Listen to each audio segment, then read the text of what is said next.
Well, good morning, Boots. It Good is. afternoon, Tom. Well, it's all a matter of perspective, if you ask me. It's 3:14 p.m., April 9th, Pacific time. I'm here in Lake Tahoe, California, another beautiful spring day. Easter, in fact, so happy Easter for all those that celebrate. Mm-hmm. And then happy Passover to people who celebrate that one. What other major holidays are going on around this time? The equinox was recent. Yeah, that was cool. Ramadan has been going on. Mm-hmm. There we go. Yeah, look at us. Yeah. Pretty inclusive podcast, don't you think? Try to keep everyone involved. Yeah. And of course, as you mentioned, it is Star Wars Celebration Week. So how apropos of us to do Exactly. this. We're trying something new here on the Made for Oh, yeah. They Walkin' don't even Pod. know what we're doing. They don't even know. Yeah. One could call this Made for Watchin. Yeah. Because you're Not a big only- film guy. I'm an above average height and a film guy. Yeah. So yeah, I'd meet you there and say I'm a big film guy. Nice. 100%. What films are we talking about on this portion of Made for Watchin'? Well, in this series, we're going to get started by watching every Star Wars film and reviewing it and analyzing it in depth, and just going through it. So we're going to start today with number 1, The Phantom Menace. Mm-hmm. And so let's just get right into it. All right. We have Yeah. opening title crawl is where I want to start on this movie. Yeah, okay. All right, 'Cause- should we... Yeah. Yeah. Walk me... Yeah. Well, I mean, okay, so the title cards of Star Wars, iconic. Iconic. Like, I love them. I think it's like one of the cooler ways to set up premises. Yeah. But I think it's nobody else could ever do it. Yeah. Star Wars got it. You got it. And like the problem is, it kind of sets the tone for the movie. Yeah. Because this is how many years? Like 10, 15 years after Return of the Jedi happens. After? Yeah, Phantom Menace releases at what point in the timeline? That's like 20 years before. Yeah. But, like, we have all that super fun stuff with the original trilogy. We end on fun Ewoks. Yeah. Yeah. It's a movie for everyone. Yeah, truly. And we open up with some taxation talk. Yeah, at first I really was not about this whole plot. I feel like I went through phases with the Phantom Menace. First I loved it. Mm-hmm. Then I didn't really like it. Now I'm back to loving it. That's fair. I think I was a kid when I first watched this. Yeah. This, I think, was my first Star Wars movie I've ever seen. Wow. Yeah, so I was pretty into it as a kid. Because, it's fun Star Wars. Exactly. At a certain point, it became like fashionable to hate on the prequels. Mm-hmm. And that was fun for a little. But I mean, we got to remember, they are kids' movies. Well, but see, that's my big issue with Phantom Menace. I feel like it takes I think it takes the kid aspect and kind of... It doesn't integrate well with its more adult plot. I think that's my big takeaway from this watch, because I've watched this movie a ton. Right, like in terms of like what's a trade federation, like the overall what's going on-ness of it seems like a little above kids' heads. Yeah, I think that, and I think it's moment to moment. And what do you mean? So we go through these chunks of like, this is fun kid adventure time. Yeah. But then it just hits like these chunks of like, and now we're going to talk about political corruption. Right, which honestly I enjoyed more. Mm-hmm. I like, hearing these points of political corruption. And I thought it had decent, text to society connections. But I'm with you. And I remember specific times like watching Star Wars with my brother and be like, hey, you want to watch The Phantom Menace? But we can fast forward that stuff today. Okay. We can just skip it. Yeah. And I mean, I don't think the Trade Federation is really well explained no matter what age you are. But certainly as a kid, it just was like, yeah, I don't, they're just different shaped Death Stars, like whatever. Yeah, it's just like some aliens being bad guys, whatever. Right, sure. Like, yeah, that's some Star Wars. That sounds like Star Wars to me. Mm-hmm. No. Yeah. Yeah, no, I say the other thing that jarred me on this watch through. That jarred you? That jarred you? We'll get to Mr. Binks because I don't hate Jar Jar Binks. I have never been a Jar Jar hater in my life. Yeah. Yeah, but no, I was gonna say what was the one thing I wrote down was the I want to talk about the good things first before we get too far into the negative. What are things you like about this movie? Special effects. I thought it came out during a really cool time in special effects when, kind of, I mean, as far as the special effects, it kind of comes out towards the end of like special practical effects being the norm. Mm-hmm. Of course, there's an incredible amount of CGI in it, but a lot of it works really well. And the sets are really cool. The miniatures are really cool. I love the sets. Yeah. Yeah. So I feel like this, and especially for this trilogy specifically, this was like the end of sets, Mm-hmm. Of course, it's gone through a digital remastering, but originally, that this was the last one with a puppet Yoda. Yes. Which I definitely prefer. I think so too. Yeah, the version I watched was a digital Yoda, which was a bummer, but what you gonna do? Yeah. So overall, it's fun. The lightsaber fights are really cool. Music is really, really good. Yes, that's one thing that just throughout all the movies that never went down in quality. Mm-mm. Even the new movies, I do like the music. Like, my favorite song from this is from the ending. I know everyone talks about the Duel of Fates being the best song. But I love the little, like, celebration parade music at the end. Yeah. That soundtrack be popping. I saw a crazy Instagram reel where they played it side by side with the Emperor's theme. And, like, the da-da-da that the kids are singing in it, or those higher voices, is, like, the same vocal structure of, like, oh. That's dope. And it was like, damn. Damn. So good. John Williams just does not miss. My God. Talk about, geez, what a motif. What a setup. Oh, and like, just all the projects he's been on, like, yeah, Indiana Jones, banger. He did Harry Potter, too. Harry Potter theme song, banger. Did he do Jurassic Park? Yeah. Yeah, Jurassic Park, banger. Harry Potter theme is in my top 25 most played songs, and I don't even like Harry Potter that much. That's fair. It's a good one. Yeah, it's so fun. It is. Enchanting. It is pretty wizardly like. Yeah. All right. So what are some things you like about this movie? Okay, so I'm with you. The special effects hold to such a degree in 2023 that's unreal to me. Yeah.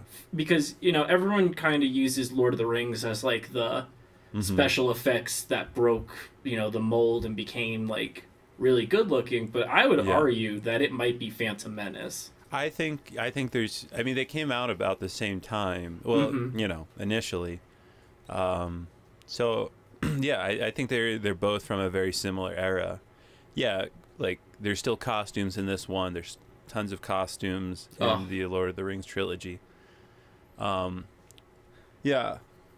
So I love the costumes. I mean, Queen Amidala's outfits are just a spectacle. Like, even when she's in her fighting garb, it's like, oh, she still looks cool as hell. What? She always looks good. Shout out to Padme. Yeah, Padme looking great in those. Wait till we get to episode 2 and Geonosis. And then we're gonna talk about Padme. What are some other things? Some of the acting I actually really enjoy. I think Liam Neeson does a great job in his role. I also like, who's the actor who plays Palpatine? Ian McKellen. No, that's Gandalf. That's Gandalf. It's Ian. Ian McDermott. It is Ian McDermott. It's Ian McDermott. That's correct. Every time he's on screen, he is just chewing up the scenery, which I like a lot. I don't know. He feels like cartoonishly evil, which I think is really good. And that's about it. I have a lot of questions about this movie. Yeah. Do you want to go to you want to ask some of your questions? Yeah. We can see if we can answer them throughout our script analysis. Yeah, because we both know, and if it's not clear to the audience, that a lot of these movies are allegories on, like, American imperialism. Yeah. So, like, are the Jedi supposed to be good people? Because in the first scene, when they're supposed to be the negotiators for the Trade Federation blockade, Mm-hmm. Newt Gunray, like, shits his pants when he finds out that they're Jedi. Because I'm like, are they warmongers? Well, I think you're asking a complex question, and these are, like, we could ask ourselves, what do authority figures represent? Mm-hmm. And we got to think about, like, the Jedi are basically samurai, and if they're samurai, they're an arm of the government that are very dangerous, right? Mm-hmm. Like, yeah, so I think it was, like, not only did they send negotiators who, like, if they were negotiators, they would have died in that first scene, but because they were Jedi, they were able to get away, and wreak havoc in terms of their plans. Okay. So, that's a good answer. To extend that, there's definitely flaws in the complacency of the Jedi Council. Mm-hmm. I mean, we got to remember that, like, the lack of guidance for Anakin is, they're not perfect. I think that, theoretically they're not a bad thing, but they're certainly not to be trifled with. I think, that's a good way to put it. Yeah. All right, first question. All right, second question. The Federation, like, blockade. Yeah. It exists, and I get trade blockades and all that kind of stuff. We see those in the real world. Yeah. But in the scene when the Council of Naboo is sitting there and they're debating how they should handle this trade blockade, they don't want to provoke them because they have a battle-hardened army is the line that the gentleman uses. Yeah. Which makes me curious on how the Trade Federation is still part of the Senate when everyone already hates them. Like, no one likes them in the first place. And they've already, like, done war crimes. So they're, like, allowed to just sit at the table still. This is where I feel like I think this is where we run into major plot holes. Mm-hmm. Like, who are they? Like, just who is the Trade Federation? It's like, what? Like, it just doesn't make any sense. No. The only thing I can chalk it up to is, like, is it a metaphor for bureaucracy making no sense? And, like, these pieces of the government. Because what does make sense is like, okay, this is all part of Palpatine's plan. Theoretically, he put all this in order and probably manipulated his way in there. So maybe they're not showing us who he paid off, who he already assassinated to make things happen. So, but I don't feel like there's a satisfying explanation of, like, who they are and why they have power. Yeah. And how they got it. I also don't like how they're all just, like, one species, but also considered, like, a federation. Like, that are also just, like, Asian and have yeah, a racist, like, Asian accent. Yeah, the accents in this movie go all over the place. Oh my gosh, yeah, we'll get to Waldo later. Oh yeah. It's a fast beginning. This movie, which I appreciate. I do too, until it slows down, and then I'm like, Yeah, I think as far as pacing, they did not hit it. Like, the scenes on Coruscant, they just needed something. It's just something else, and especially, like you said, if it's a kids movie, like, those scenes don't make any sense. Which, it's just, I think that, I think George probably had a hard time just figuring out what it was. Not only that, and being such a respected, trusted director, I think not having producers and other people to question your judgment, which he had a lot of in the original trilogy. Not only that, like, George doesn't even consider himself a director. He shopped The Phantom Menace around to, like, Ron Howard, to Spielberg, a lot of directors, and they all said that they thought it was his movie to direct. So that's why he probably did a bad job at directing it. Yeah. And if you had another director too, they probably would be catching things in the script being like, I'm not going to do this. Like, this doesn't make sense. Yeah, because, yeah, that's I feel like this movie has a lot to say and a lot to do. I think, like, yeah, since reflecting on maybe what he was going for, I think I appreciate it more. But I think he never really answered the question of who is this for? Is it for kids? Is it for, am I making this for adults who grew up on the movies? Yeah. Yeah. Yeah, because it's hard because there's like cool. The thing I think with it too, with the reason it's so confused, is it looks and sounds fantastic. Yeah. Like there's so much effort being put into it, but I think the pacing of the plot and the dialogue overall just like drags it down by like big margin.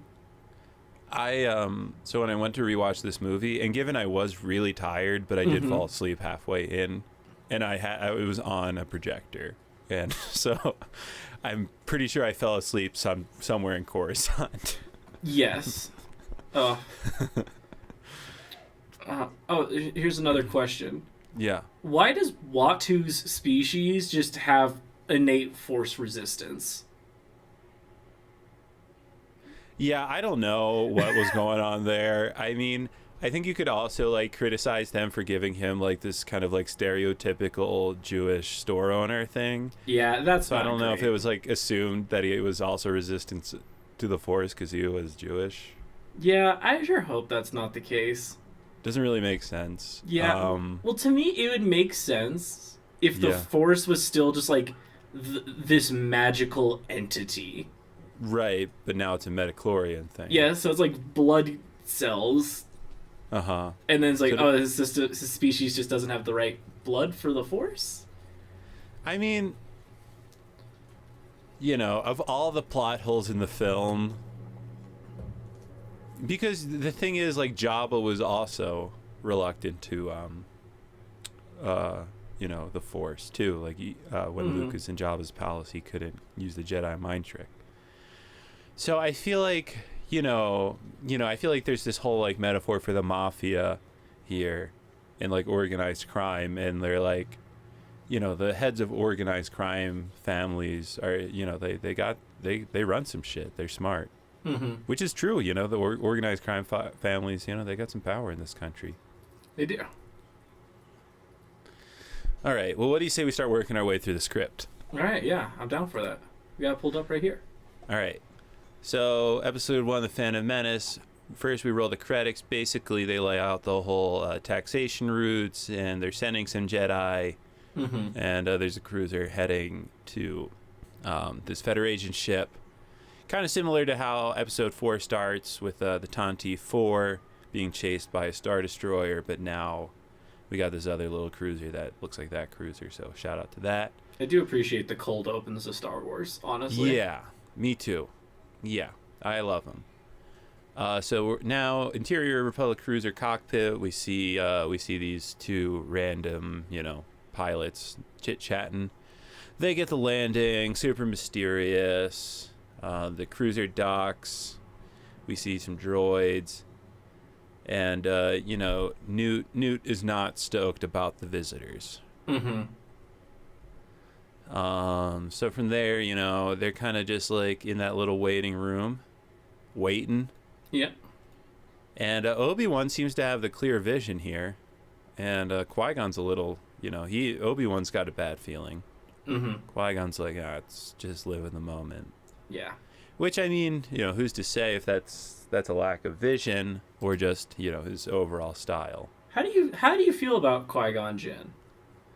Well, he's someone I think we could have done with a lot more. He was a really good character, I think, and I think we could have done with more Qui-Gon Jinn. I mean, we certainly get this gist that he, like, doesn't follow the rules in terms of, like, following his heart. He goes against the council. And, whether that's a good thing or not is up for debate. Overall, I think he's a cool Jedi and does good stuff throughout the movie. I do think he should have just killed Waldo. I think that should have been the move there.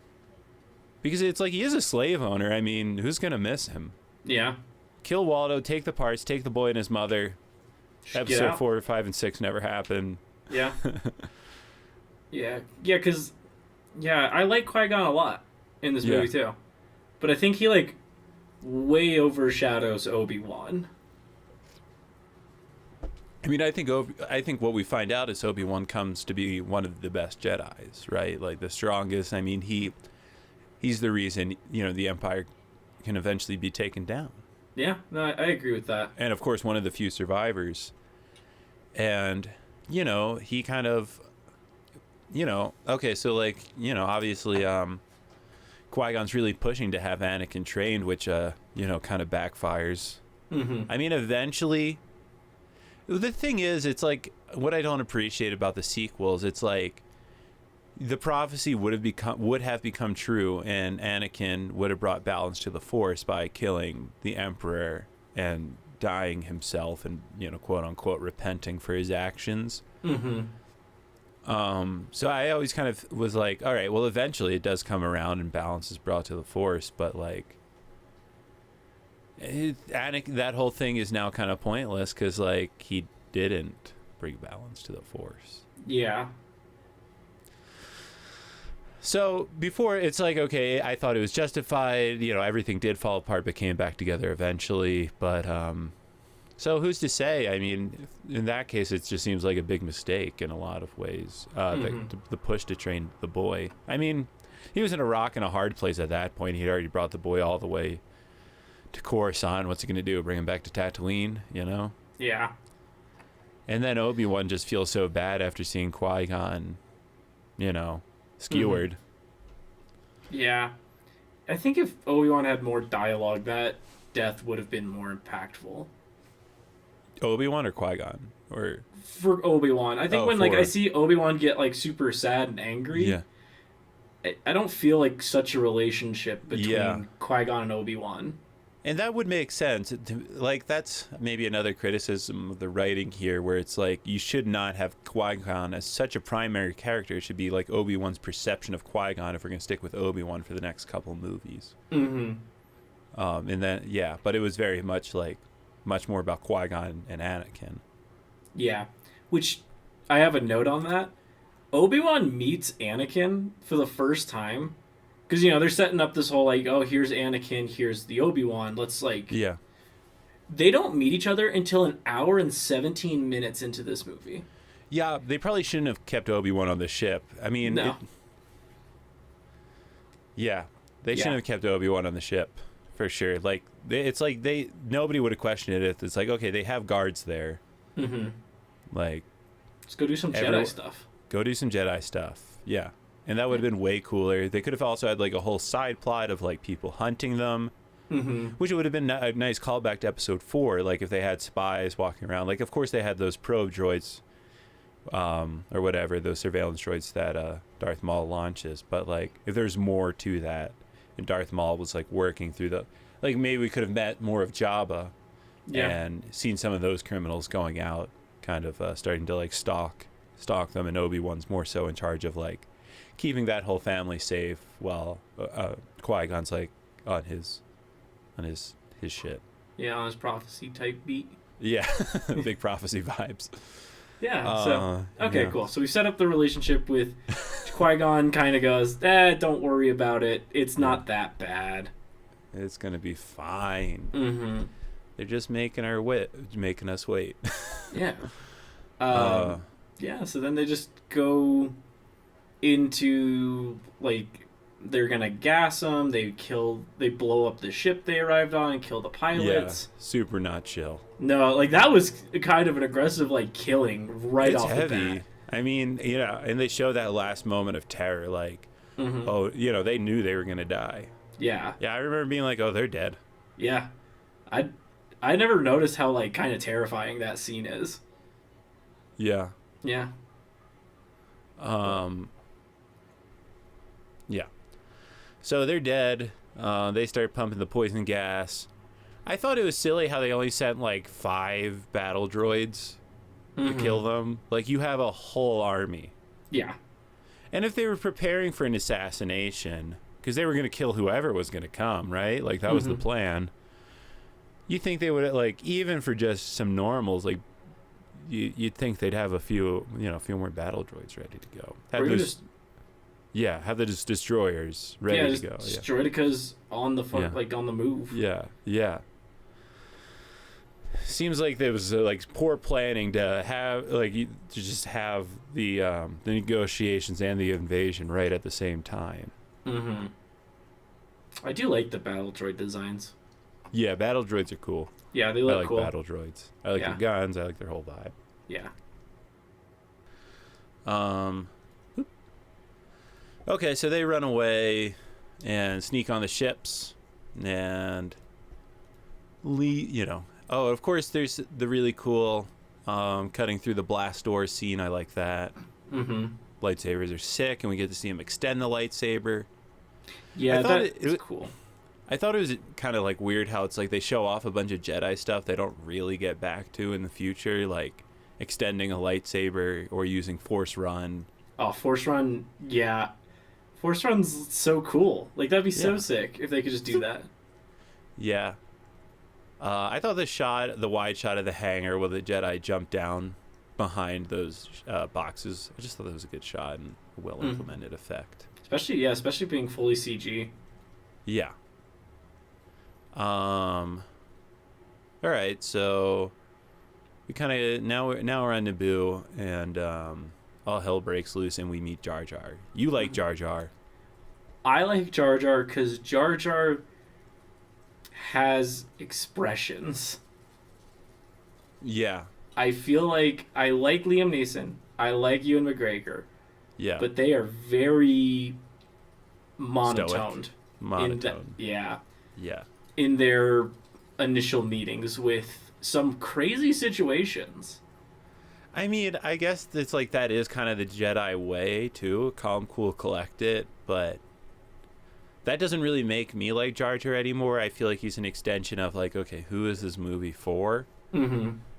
You know, as a kiddo, like, yeah, Jar Jar is fine. He was just it was natural. He was there. So I don't know. I think he's kind of annoying, but that's fair. Whatever. He got his redemption though. Yeah. Did you see that? Did you see what they did though? Oh no! When I think. Oh, for the Mandalorian. So that the actor who plays. Oh yeah. Yeah, they actually make him the one who saves Baby Yoda and has like a whole like people are like, oh, who is that? That's such a cool Jedi, and they're like, oh, that's Jar Jar Binks, and they're like, everyone's like, oh, okay. So it's interesting to see like, because I know behind the scenes of this movie, a lot of actors got off Star Wars pretty hard. Yeah, and I think he had a bad time. I think people were really mean to him. Yeah, I think so. I'm glad he had that. Yeah, and the Jake Lloyd. The infamous... he really went downhill. Like it was really damaging. He quit acting, and like he's just occasionally in the news for like a DUI. Yeah, that sucks.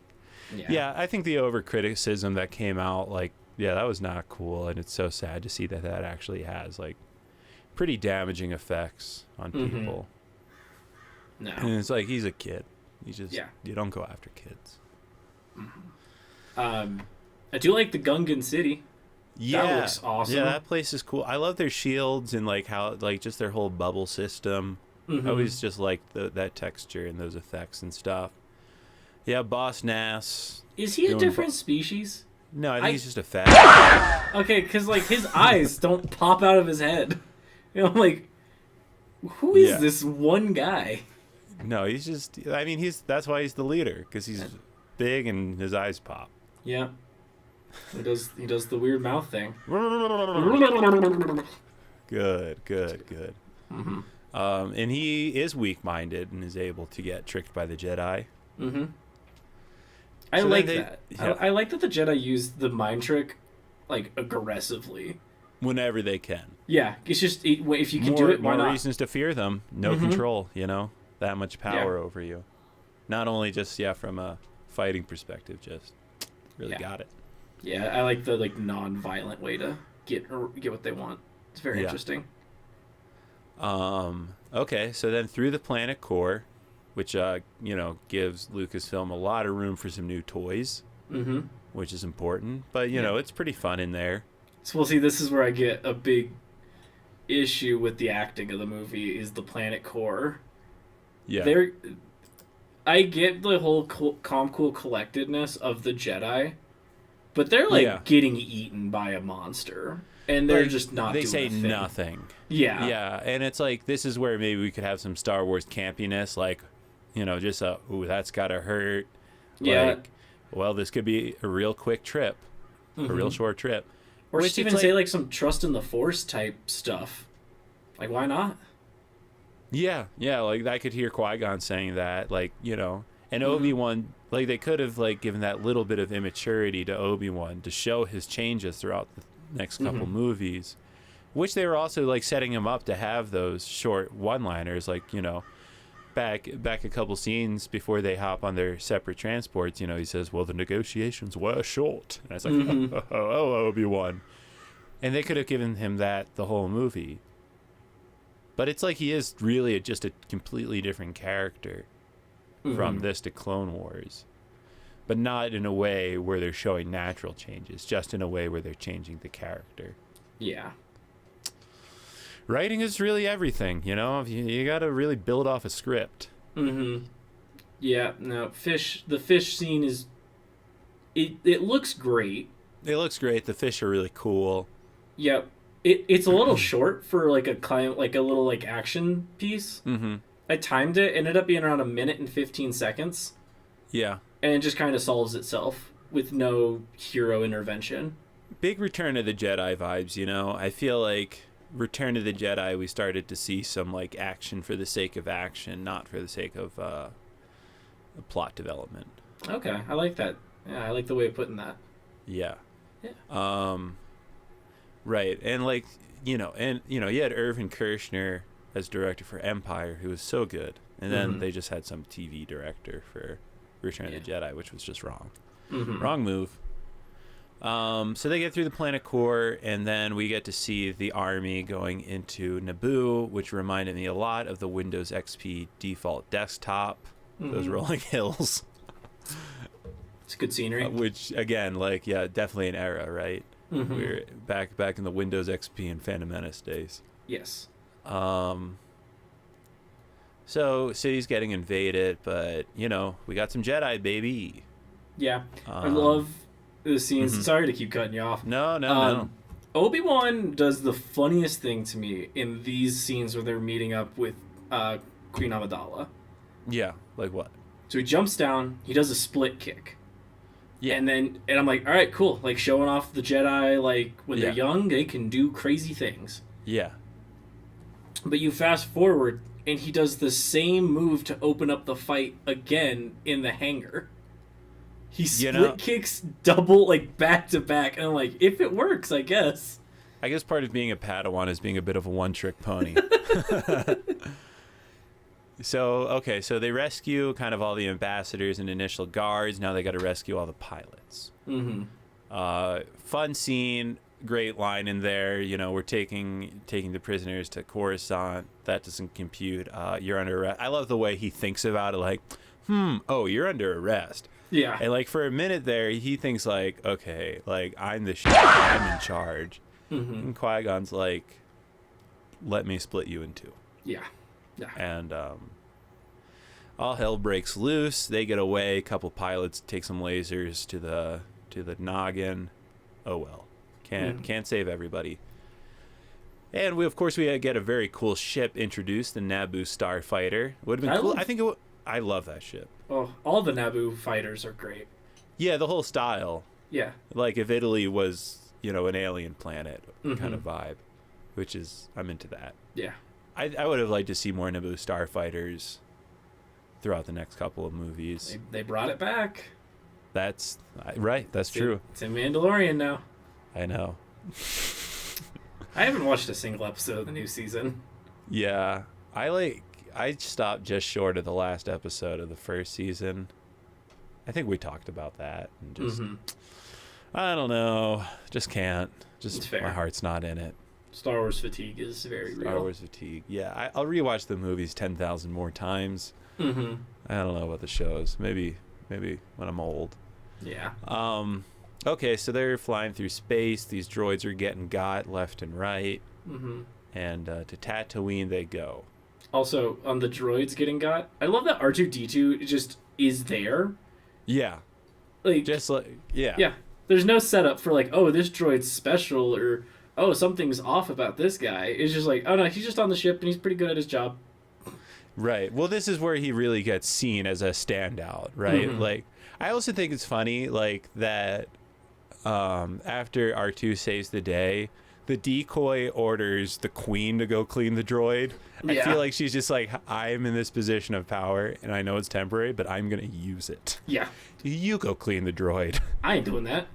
You do I'm it. not doing it. You're not going to tell any of these girls to do it. For once, you're cleaning the droid. They're all just like, Yes. there's like so many, and also like, you know, all of the handmaidens are like in dresses. Like, you think they just give it to some guy wearing, you know, a leather battle outfit to do. But I appreciate the way they're, you know, their gender fluidity, which is cool. Yeah. No, they're super dope. Super dope, super progressive. So they get through the blockade. We're in Tatooine now. We're on Tatooine, where it all started.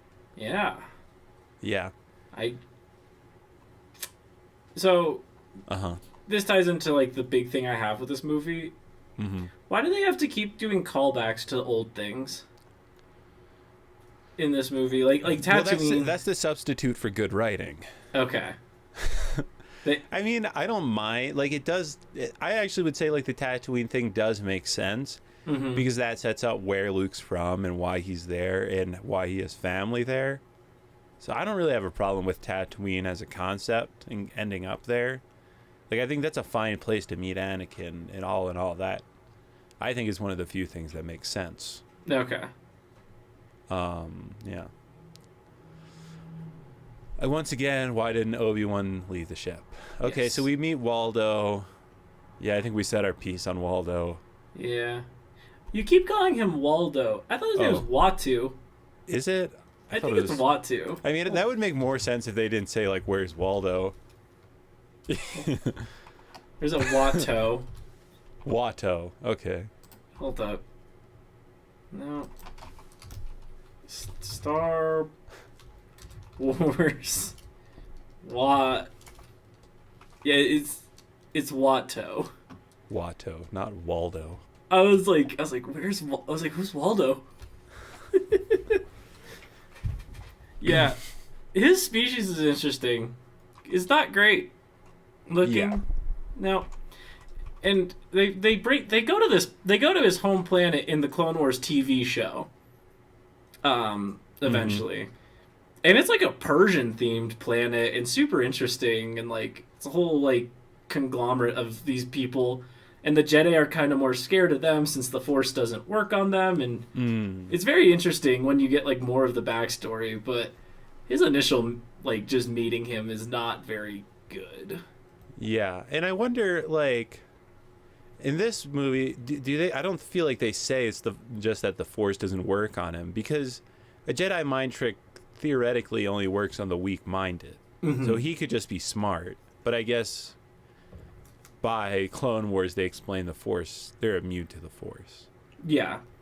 But for this one, he just goes, Jedi mind tricks don't work on me, only money. And it's like, that's not a great line to put in the movie. Only money. His voice is great. Voice actor was just having a heyday. I mean, yeah, it is impressive.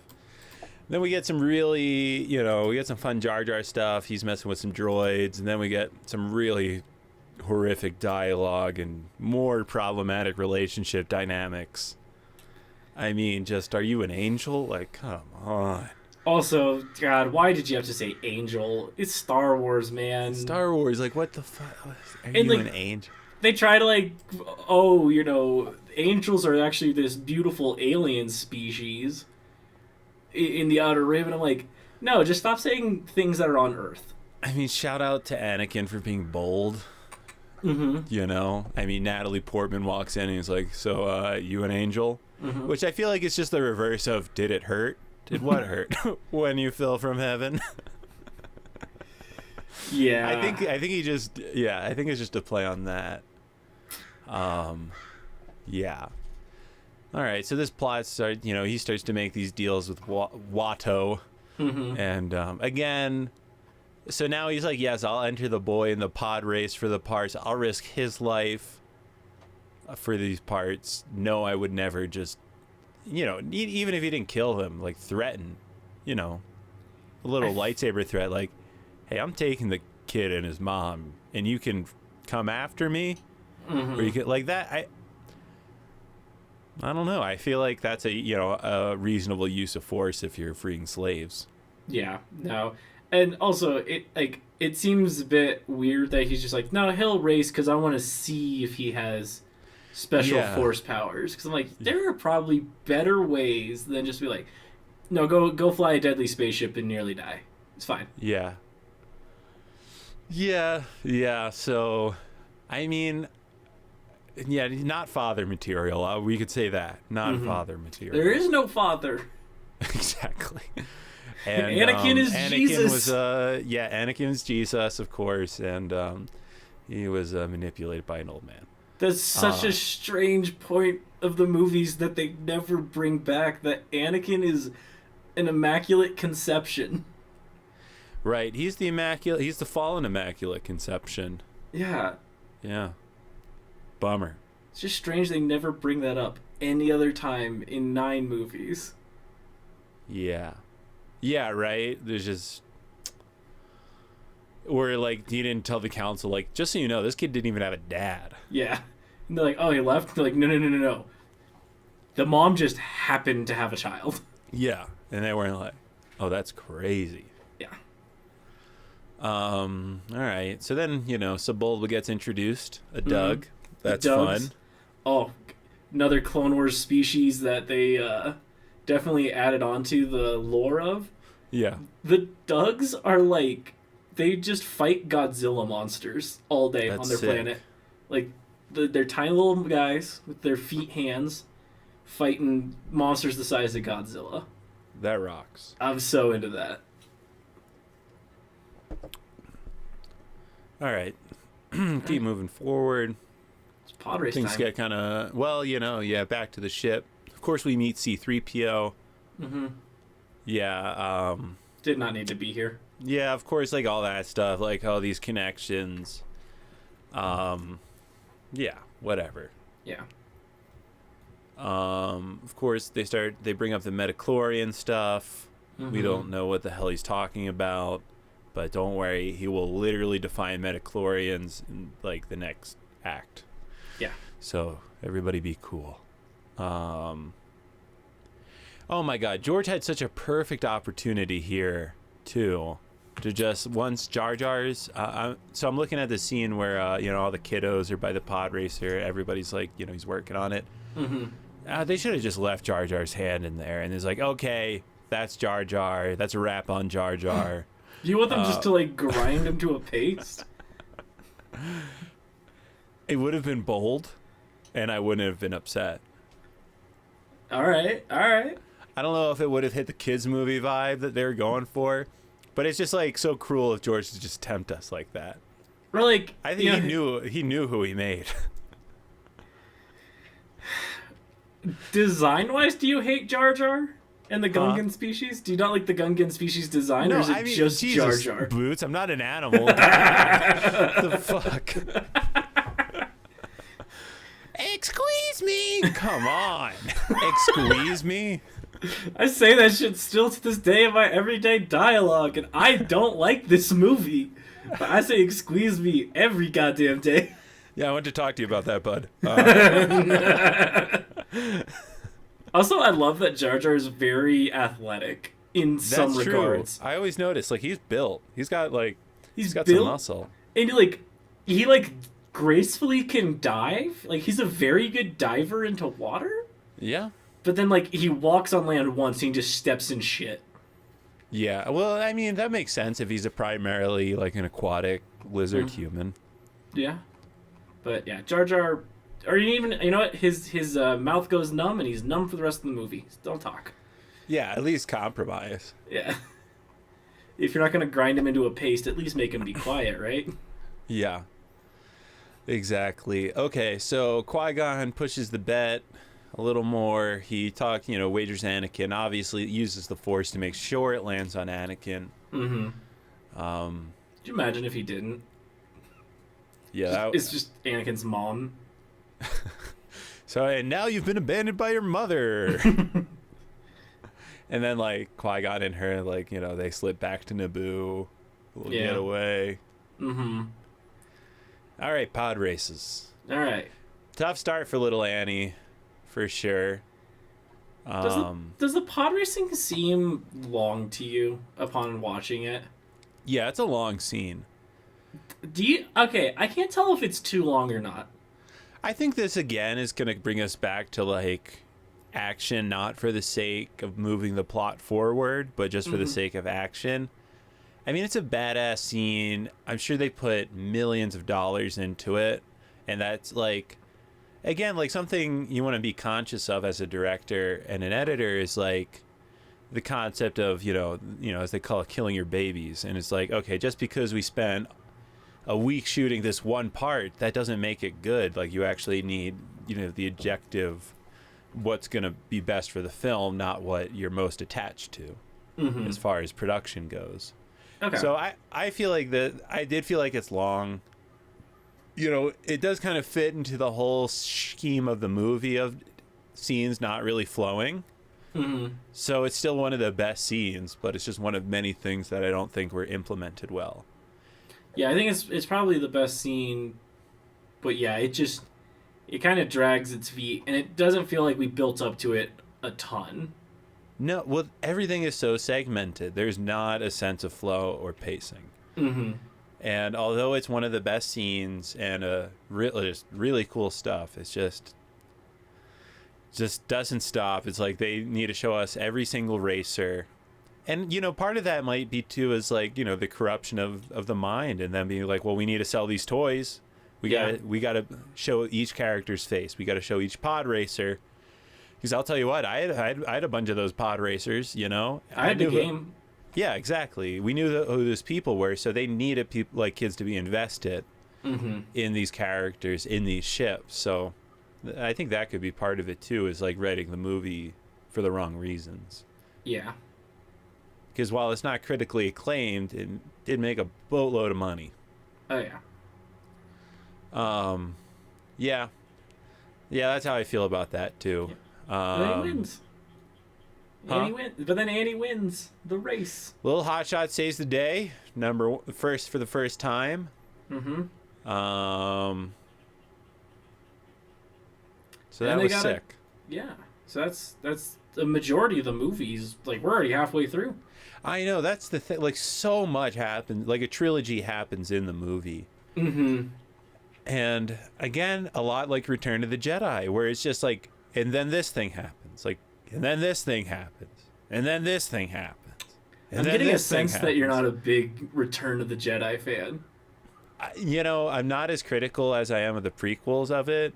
Mm-hmm. And I really like Return of the Jedi.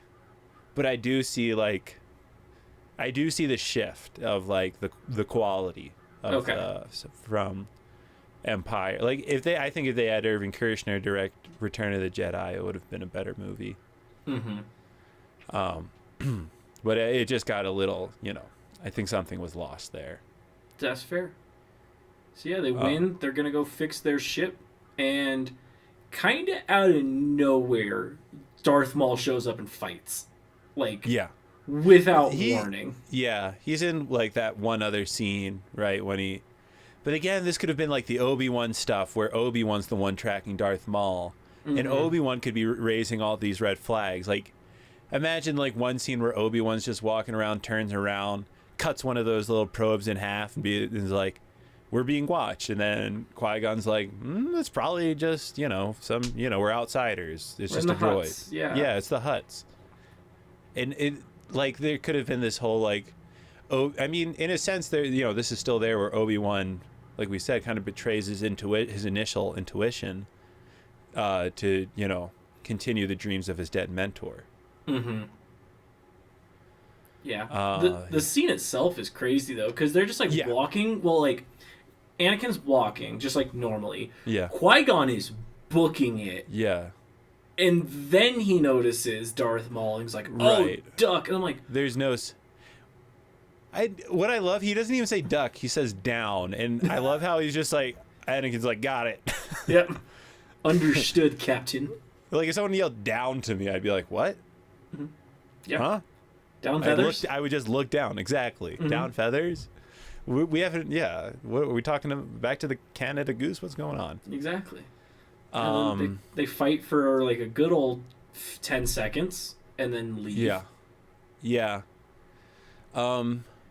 Again, what I think we have in the prequels is like a big loss of emotion in the fighting, and that's kind of in the negatives of like special effects is leaning more so into that, because I feel there's a lot of emotion in the lightsaber fights in the original trilogy, which make them so good, even though they lack the extent. It's more of like a medieval sword fight where the lightsabers are heavy. And that's because, they probably had wires running to them, and there's not that, they had cameras got to be right here. We can do these movements. Don't let us see up your sleeve. Yeah.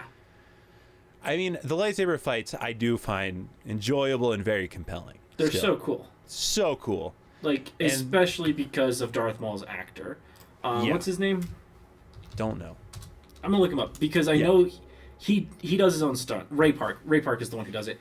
Ray Park, that's him just doing all his own things. He's actually trained in martial arts and such. Yeah. So he just shows up as Space Satan and just starts kicking ass, which is awesome. And then there's like an extent to that, not much of an actor, more of a stuntman. Mm-hmm. And that's the character, a lot of the character, which honestly works. Like we don't need much from him. No, we just need him to be Space evil. Satan. Yeah.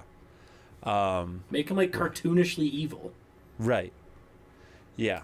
And as we've said, we kind of wish that I think was in a couple more of the primary films. Yes. Even if he was in the films as a spider robot, that would have been cool.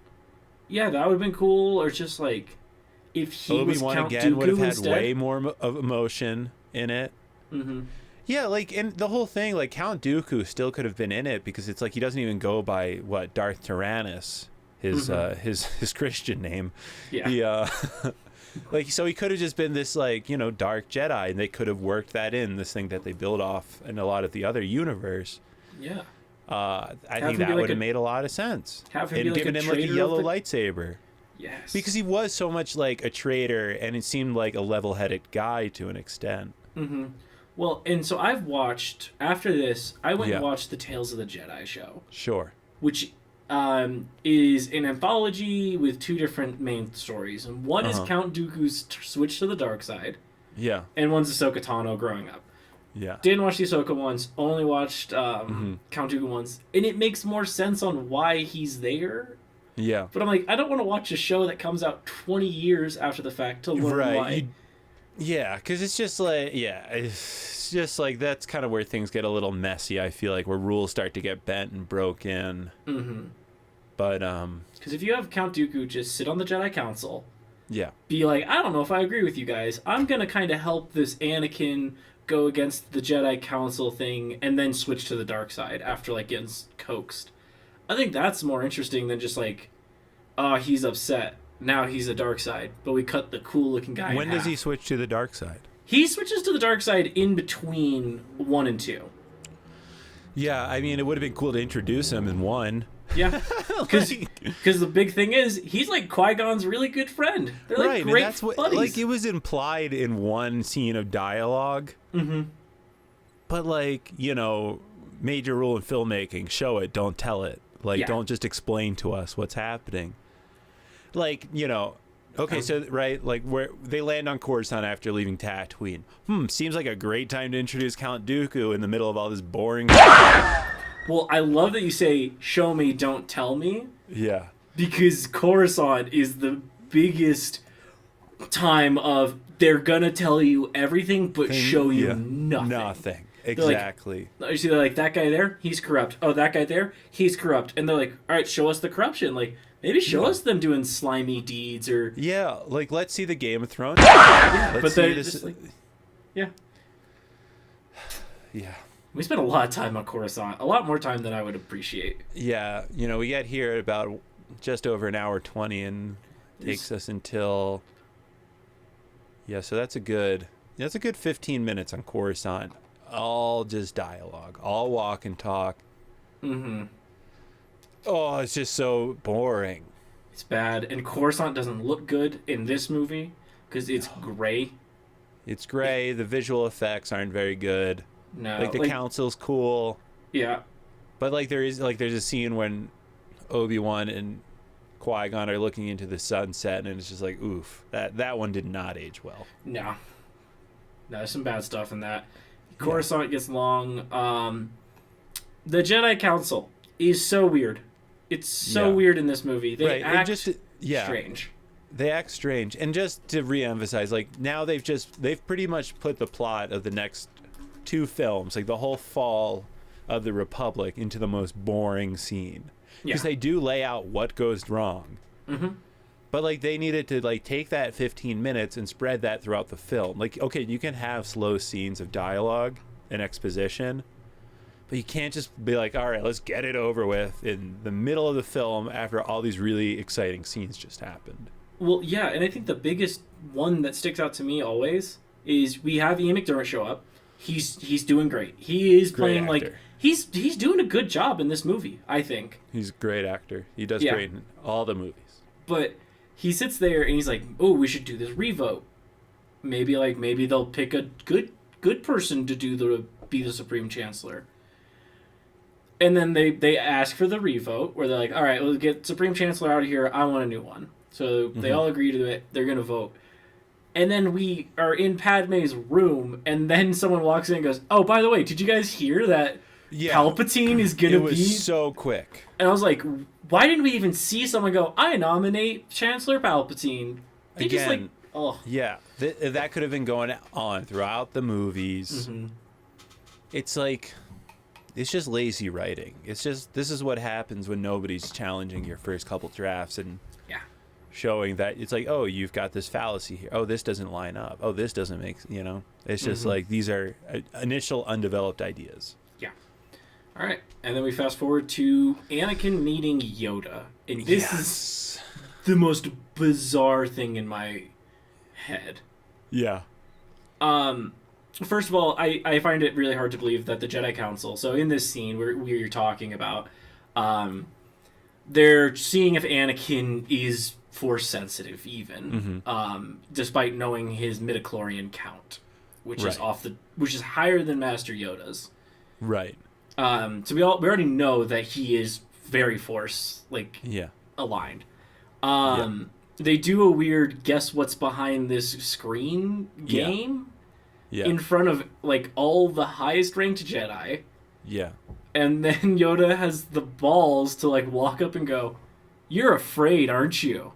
It's like, no shit. He is afraid, Yoda. Untrained. Who wouldn't be afraid what 10-year-old boy wouldn't be afraid after being torn from his enslaved mother? Yeah. And to talk to this little green goblin who's like, you're angry, you're mad, you're scared, loser. It's like, what is happening? Well, I think this is, again, like, this is the fault of the council, where they're just stuck in their old ways. Because you think it's like, okay, they get someone that's this Force sensitive, they should be like, okay, we should probably keep him on our side and not only just put him through this normal training, like we should really be giving him a lot of attention and making sure he's okay and good to go. Well, and this is another thing. This is just like a thing I think of when I watch this movie is like, why doesn't like Obi-Wan show disdain towards Anakin as well? Because Obi-Wan doesn't want to be part of this Anakin stuff. But then he only ever says, he's like, I don't want to be part of Anakin.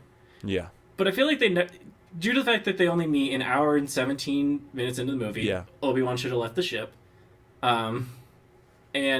But they have like this like Anakin has no relationship with anybody. So like Obi-Wan doesn't protect or dislike him. I feel like I will say, like, I mean, Anakin's 10. Obi-Wan's like a fully developed adult, so he can't really be that mean to him, but he does ignore him.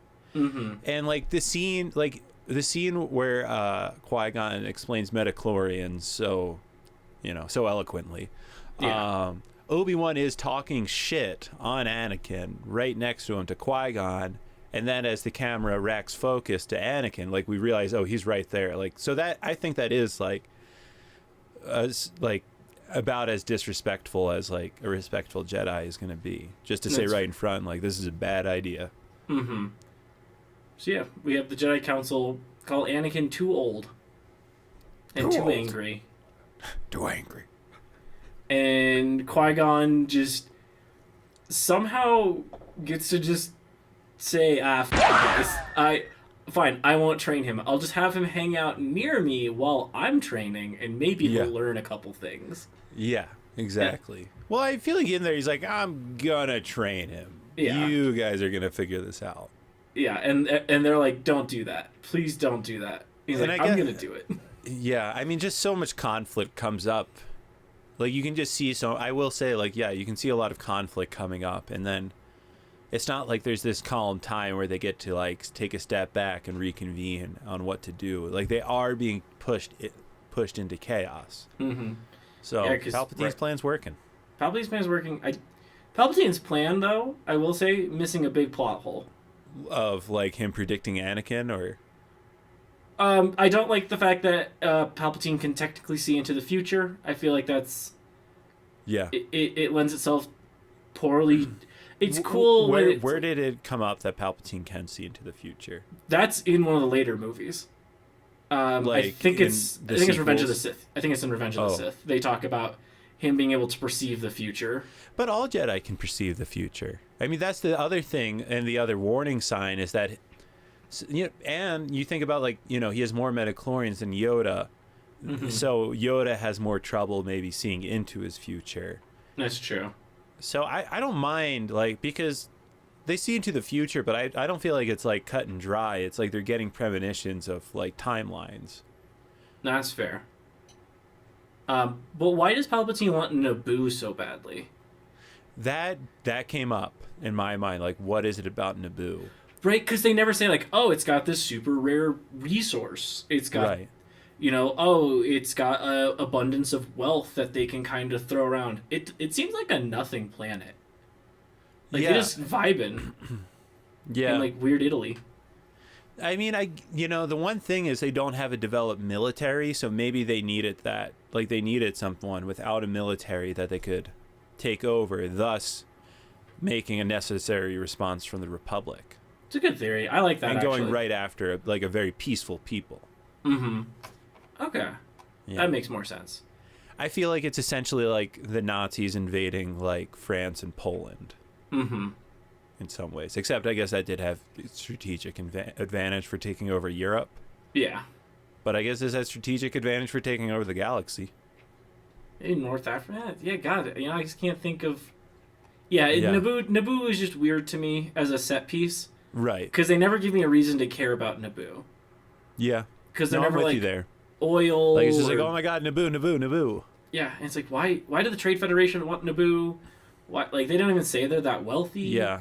Or, like, just something. And did the Republic just not have an army either? Like, no military? Not at this point, no. So they were just relying on the Jedi as the peacekeepers, basically. Yeah, pretty much. You'd think they just have, like, well, some people. But I guess think things they are said that peaceful.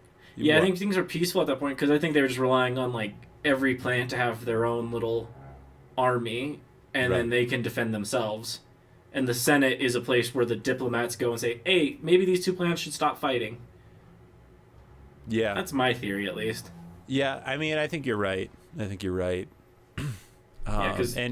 having Jedi to take care of conflicts if they come up. Yeah. So yeah, we finally get off Coruscant. And I'm so excited. Yeah. Jeez. Because Jar Jar screams, I'm going home. And I'm like... no, that's not what he said. He said, Misa going home. Misa going home! Hell yeah. And then you're like, oh, back to Naboo. Sure. Yep, because again, they just needed some Star Wars stuff to happen. Mm-hmm. They basically, I mean, you think of, the parallels. And the reason I also Return of the Jedi so often is because it was such a financial success.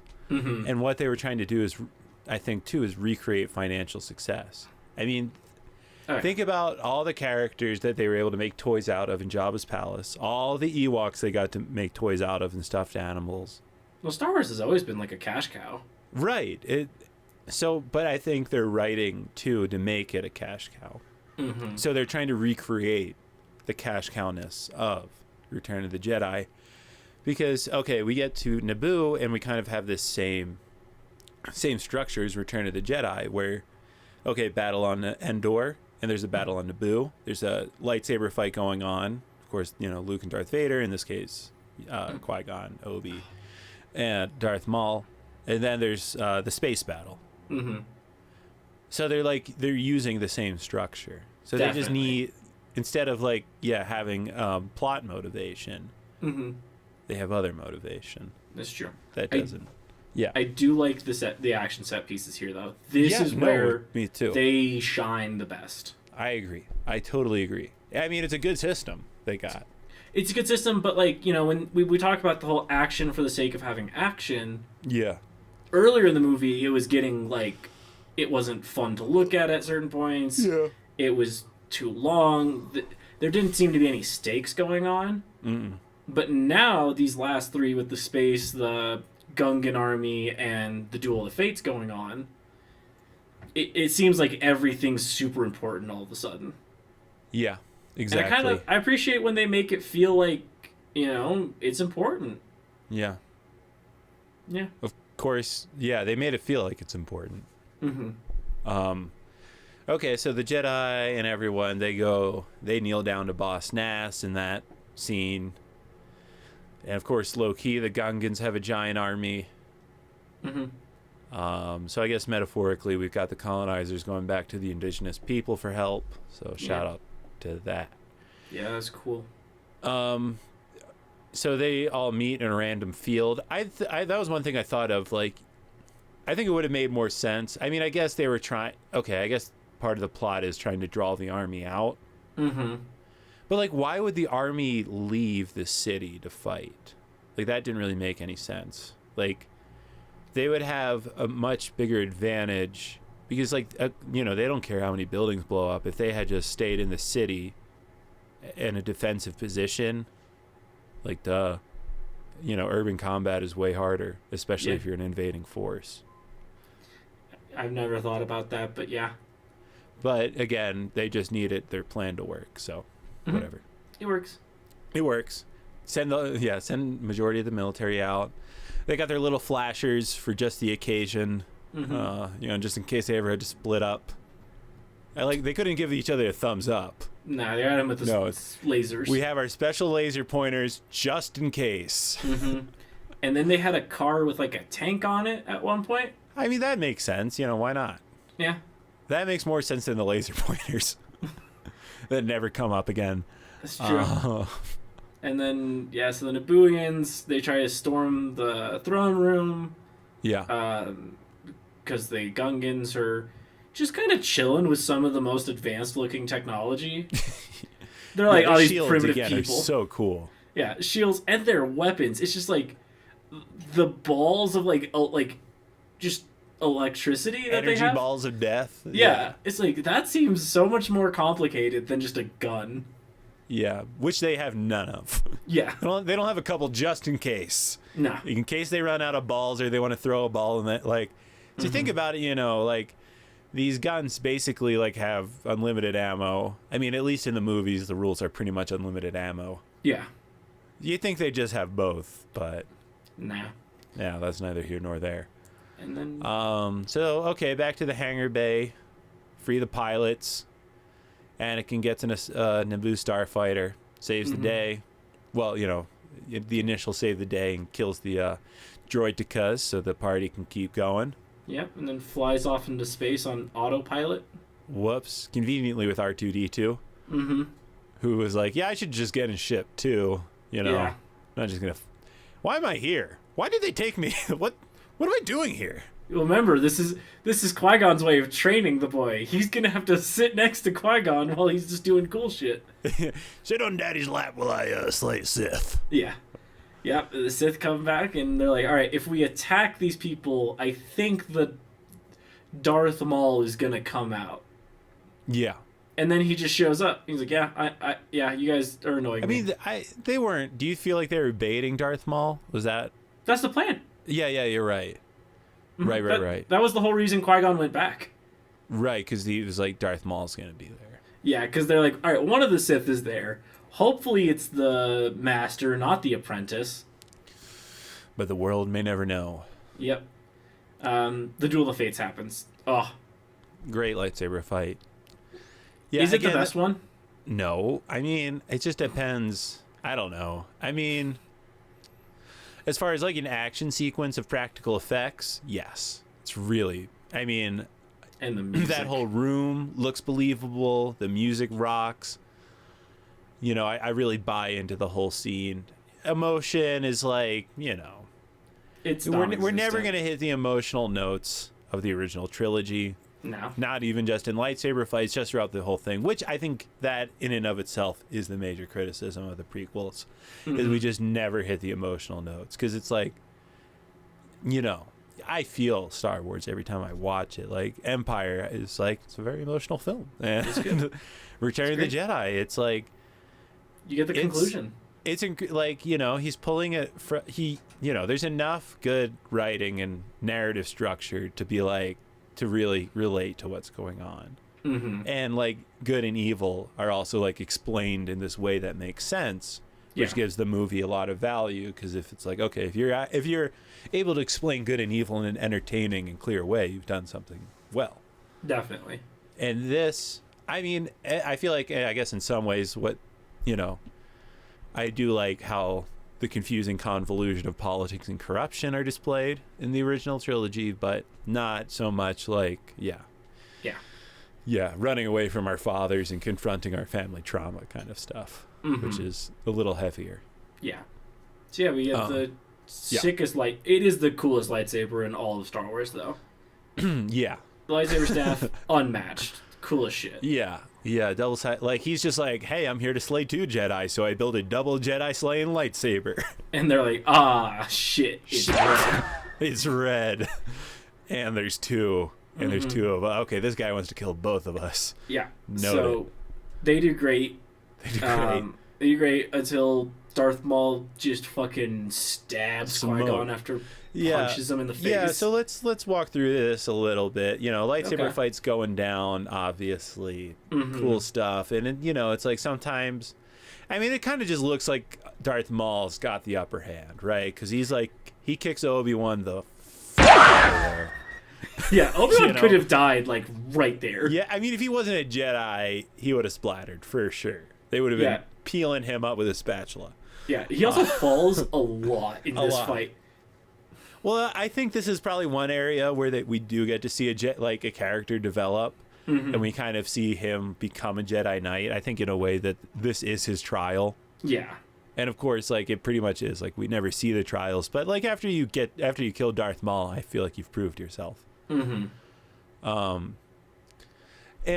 okay, so then there's those red shields. Yeah. And Sure. Like, it doesn't make... I like it because the effect is really good. And I feel like it does build tension. I don't think it... I think it's strange that Qui-Gon sits down and meditates. Which sometimes... I love that duality, actually. Because you have the Jedi Knight do his meditation. He's trying to do the calm, cool, collective thing. Yeah. You know, keeping the level mind. Where Darth Maul is just pacing. He is so fucking angry that he is just pacing back and forth, just staring at him. And I'm like, I love that, seeing the difference of the Jedi and the Sith. Yeah. I will say, though, like, I feel like it contributed to his death. I feel like he was like, I don't know, I feel like you'd want to stay or you'd want to stay, like, excited. You'd want that adrenaline pumping. Like, you might not want to calm down. That's fair. You might have your body in the right place. And I feel like it's like this is the antiquated strategy, being like, well, maybe it's more of a display of him trying to explain that he's calm, cool, and collected. But it's like, you know, there's a submissive nature to laying down, too, or kneeling. I don't know. And Obi-Wan didn't kneel. He's there. He's just ready. Yeah. He wouldn't want to shave a second getting off his knees. He would want the high ground. Yeah. He doesn't get it, though. He doesn't get it. He doesn't get it because his master becomes a kebab. Yeah, so Yeah, he gets freaking got pretty good. Yeah. Yeah. I mean, cool death. Really, it's just like, I like the way they do it too, where it's like dramatic, but it's just like, it's just one hit in the face and one stab in the tummy, and it's over. Just boom, stab. And I think this is the problem with it for me. The only issue I see with the death is it just makes me wish Darth Maul just stuck around more. Right. Because he's that powerful that he the thing about Darth Maul is he died. He definitely should have stuck around. He gets the Boba Fett treatment from the original trilogy. If we want to talk about original trilogy, yeah, Boba Fett looks sick. A literal another callback to Return of the Jedi as well. Is we have this intimidating looking character who's supposed to be the baddest guy on the block, and he dies. Yeah, and he's like, oh, okay. Yeah, I think I think we could have just had we really could have just had Obi-Wan holding his own after Qui-Gon dies, and then Darth Maul takes one of those thousands of giant electrical pillars, uses the Force, the whole place is going up down there. They get out of there, Yeah. He escapes. Right. Obi-Wan wins the fight, but Darth Maul, Deus Ex Machina, something comes, saves him, he's good. Yeah. Yeah, and they could have even if they just had him last until the Clone Wars and kill him at the end of the Clone Wars and have Count Dooku escape and then kill Count Dooku at the beginning of Revenge, because it's that would have been fine, because we could have just had this whole feeling it's the Republic's gaining, they're gaining, which of course they were doing. Yeah. Or you get Grievous become the general, Maul is the general, and then he dies. Grievous time. Yeah. Keep evil-looking people evil and not just Dracula. Yeah, which is a shame, because Christopher Lee's an incredible actor. Oh, I mean, he's love him, and he did a great job as Dooku. Mm-hmm. But Space Satan, just so good. Yeah, just a terrifying. I mean, I'm not gonna lie. I have the lightsaber duel on right now. I'm just yeah, and he uses the Force very smartly. He's backing away, fighting two Jedi, and can open a door by throwing something with the Force. He does little things that are so smart to do. Yeah. Yeah, he's ready for the fight. Yeah, I would say his only flaw is pride, because he taunted Obi-Wan. Yeah. And Obi-Wan proved that he's not to be trifled with. Yeah, because he goes there, he kicks the shit out of Obi-Wan pretty easily. Yeah. But Obi-Wan falls, so it's harder to stab him. Yeah. But there's so many things he could have done to kill him. I mean, he's a Sith, a little electricity. Mm-hmm. Well, is that for everyone? Palpatine and Rey are the only one, and Dooku. Why doesn't Darth Maul be able to do electricity? I mean, I think he can. I think it was just this isn't Darth Maul's thing. Okay. Because he really only uses Force push. Yeah. That's it. None of the other stuff. True. I mean, yeah, I feel another thing that would have been cool is if we saw Darth Maul kill a bunch of people. Well, see, that's something too, is when they open up the hangar door and it's just Darth Maul. How crazy would it have been if he just mowed down a majority of that storming the throne room force, makes them on the ropes, because now they're down 7 people because they got cut in half. Right, I could hear they attack Qui-Gon's wait. And then that's where we see the double lightsaber spin. Yeah. It just turns him to cubes. Yeah. That would have been sick. Or even earlier in the movie, he got they're just, or maybe in the political corruption they use him as an assassin. Mm-hmm. And he kills a bunch of people. Some politician is oh, I've got a nice guard at warehouse, I'm having my death sticks and blue milk, and then he comes in, kills all of the guards and the politician. Yeah, make Darth Maul scary. Yeah, it's just more Darth Maul. Great character. Oh, so cool. So yeah, then he gets Obi-Wan wins the Duel of the Fates. Yeah. I do love the name of that fight is named even. We're always Darth Vader versus Luke, or Mace Windu versus the Emperor, but this one's called the Duel of the Fates. Mm-hmm. And I'm because so cool. It lays out the whole fate. Because the other thing is there's a good chance Qui-Gon could have trained Anakin. Yeah. Qui-Gon probably had the wisdom to train Anakin. But Obi-Wan, although he's a strong Jedi Knight, he had to learn how to be a Jedi Knight. And, Qui-Gon's like, he's on a much more of a Jedi Master, very wise and experienced path. He's got the green lightsaber. Exactly. He would have had the green light to train him, and he would have probably been the guy. Yeah. But losing him, the fate was set. Yeah. As strong as Obi-Wan was. Yeah. Well, and then we have Anakin blowing up the Death Star equivalent, so the droid command center. Yeah. The Federation ship thing. Yeah. Cool explosion. Sure. I thought it was a really good implementation of special effects when those shield generators explode, because it's like, it really doesn't look like a miniature. Cool explosion. Yeah, that one's good. Space battle's fun. I love their undefended shield generators, of course. Or what? Not shield generators, just generators that blow up the entirety of the ship. Yeah. Yeah. They never got good at figuring that whole situation out. No, spaceships are hard. Spaceships are hard. They're confusing. Yeah. So yeah, he does that. The Gungans, they were gonna die. About ready to get rounded up and shot, but then Anakin saves them. Able to take over the throne room. Yeah, of course, throne room. They run into problems. They get droideka, and we get droideka. We get the introduction of Queen Amidala, which is such a weird bait and switch that kind of didn't make sense. Yeah, it really didn't it didn't. I mean, I guess it came in handy in subsequent films as a continued plot line, like in the opening of Attack of the Clones. Yeah. Where it's like, oh, good thing we had a decoy. Such a strange... Just make them all dressed the same then. Why do you have to make one look so crazy? Yeah. Yeah. Well, I guess that's, bring all the attention. Yeah, right. They could have just, hid them. Yeah. Everybody looks... that would make sense. Yeah. Also, eliminate most travel. Yeah, a lot of things. Not the best security detail, but then again, how are you going to make a movie if things make sense? Exactly. So, yeah. Our supposed good guys win at the cost of Qui-Gon Jinn's life. Of course, Anakin says this is pod racing after he blows up the Federation ship, which I would like to note, it is in fact not pod racing. Yeah. So that's not pod racing, unfortunately. He could have just said booyah. Yeah.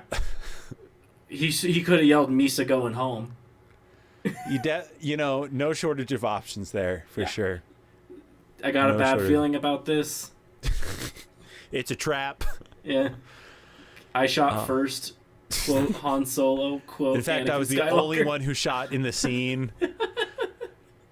Which still makes sense. Yep.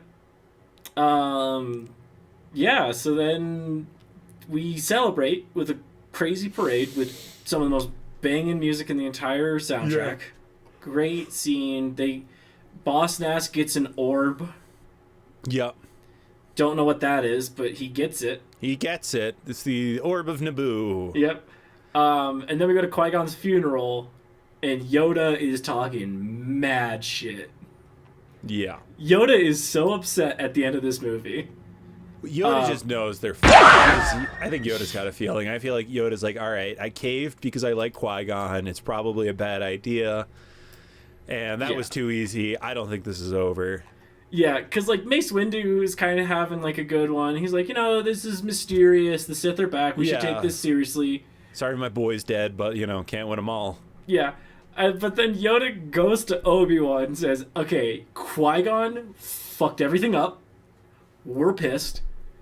But for some reason, he's still... Obi-Wan's like, I'll still train Anakin. And Yoda just goes... Sure, fine, exactly. Whatever. That's what I'm saying. It's just all right, I'm not going to be the guy who's arguing to not follow through with the dead guy's wishes. So, fine. Yeah, because, and then it's Qui-Gon Jinn is also the Force Ghost guy, the first one. Yeah, which we never get to see except in the Obi-Wan series for 30 seconds, because that's all they could probably afford with Liam Neeson. Yeah, Disney's after hiring Ewan McGregor. Yeah. I didn't like that show. It's all right. Yeah, I liked Ewan McGregor. That's about it. The visual effects were god awful. They're bad. They were really bad, which is it. It's just like, oh yeah, they definitely blew the whole budget on Ewan, and then we're like... Well, I think Disney's just running into an issue with budget of special effects, as is. I don't know if you kept up on the Marvel stuff as of late. I don't think I needed to keep up on the news to know that it's just like... they're just spreading it way too thin for good production quality. Yeah. Yeah. All right, so overall thoughts. We've wrapped up kind of a breakdown of Phantom Menace. Let's get some not the worst of the trilogy. No, sure. not the also, worst. you know, funny story. You know, my parents did not let me go see the Phantom Menace when it came out because it was too violent. I think I might. And then, actually, funny enough, I got it for Easter on VHS.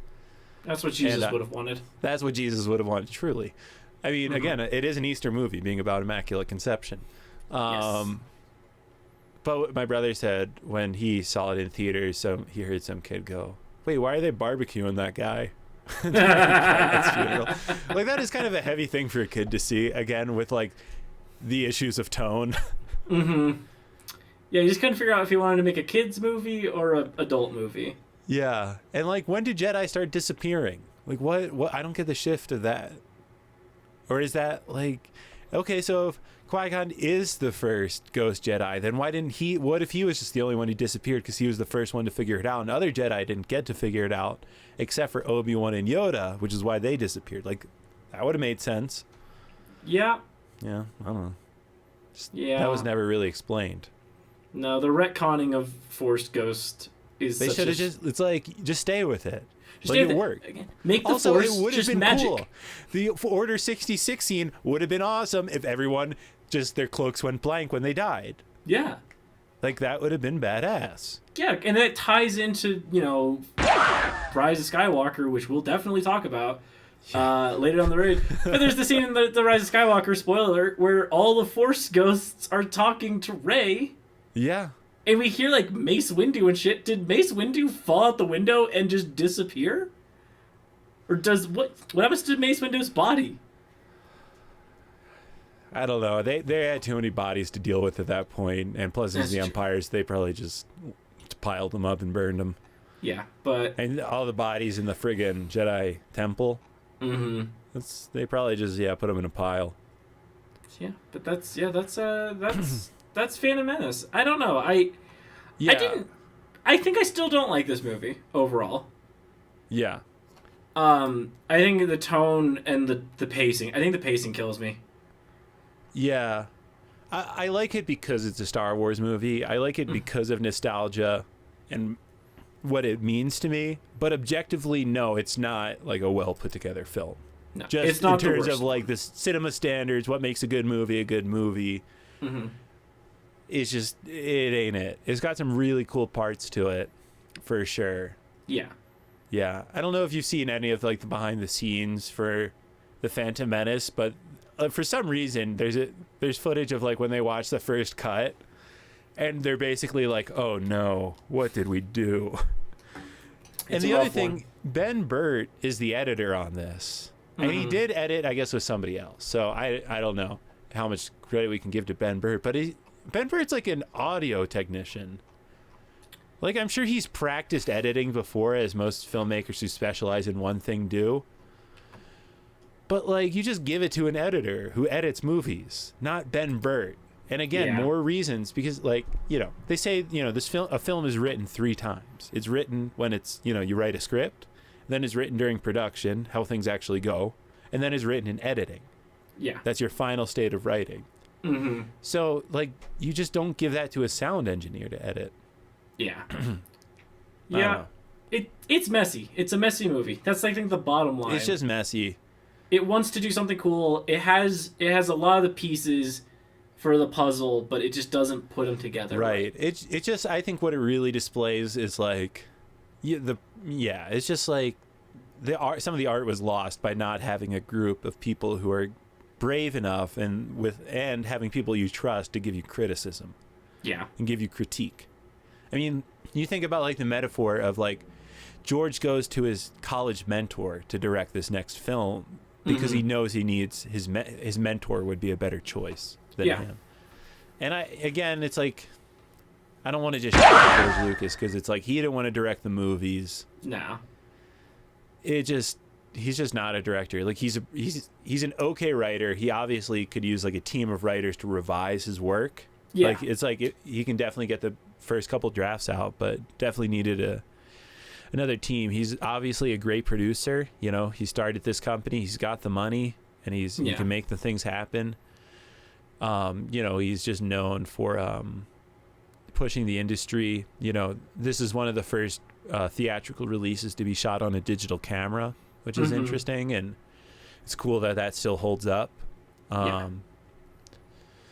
But yeah, I mean, the shortcomings are just quite prevalent, and if we wanted to all over it, we could. But I think, you know, everyone has to. It's an old movie. It's from 1999. Yeah.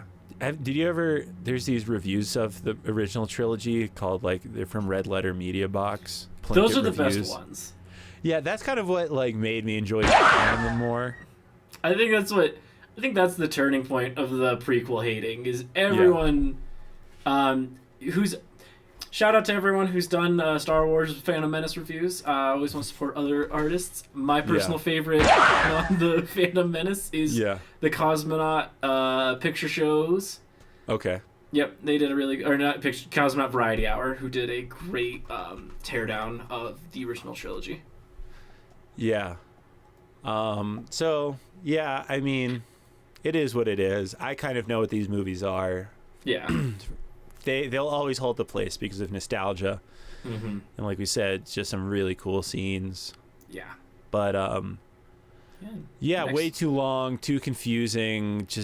It just needed like 5 more drafts before they started shooting, I think, and that would have really helped. And next week we get to talk about the worst one of the original trilogy. Yeah, Attack of the Clones. Attack of the Clones. I hate this movie. Yeah, last time I tried to watch it, I couldn't get past the scene with the initial Anakin and Padme scene. I was like, you know what, I can't do this. Yeah, it's rough, but stay tuned for our next Made for Watchin. I hope you guys like this kind of newer content we're throwing out. Our longest podcast so far, an hour and a half. Nice. Almost the length of the film. Obviously, in addition to animals, we really like Star Wars. Yes. We're just trying out some new stuff, see what you guys like as the listeners. We want to keep it fresh and funky for you guys. Yeah, exactly. So. We consider ourselves expansive. So Made for Watchin', this is a parallel series made for Watchin'. Mm-hmm. So to go along with Made for Talkin'. Yeah. There's a lot of things we're interested in, and we want to keep this podcast sustainable, unique, and kind of feed into a lot of our interests. Because we got a lot to say. And I think we did tie it in a lot to society, which is always... Thank you so much for listening. We always do appreciate that, dear viewer/listener. And that is DE. Not just clear. Always with the dear enthusiast. Always. So catch us next time. I've been Boots. I've been Tom. And go watch some Star Wars. Yeah, tell us what you think. Watch a Star Wars.